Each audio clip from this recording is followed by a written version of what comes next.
Guys, really a 1 minute video.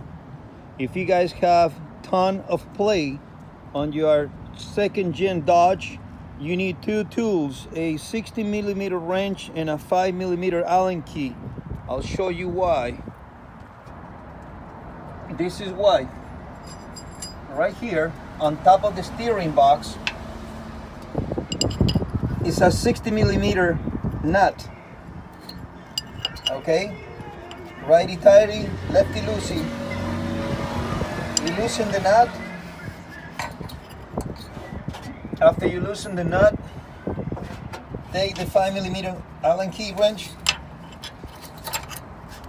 I'm gonna take these out so I can show you, because it's very difficult for me to do it and videotape these up. This goes inside there. Loosen the nut, tie this little Allen key inside of it and hold it. Take your wrench and tie the nut back out. It'll take a ton of play of your steering. It's amazing.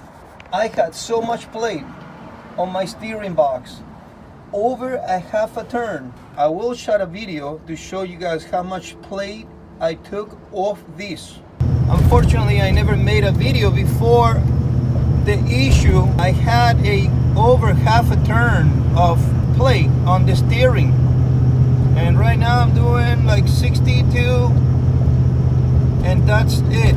That's all what I have on the wheel. And obviously I still have the contributors to my plate. I'm sure my steering box is not great.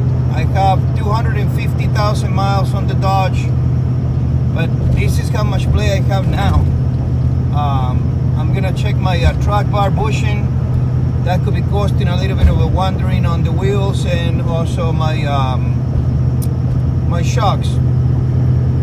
But that's less than, it's not even a quarter turn, maybe even less. But I had a lot of play just adjusting that screw. Hope this helped.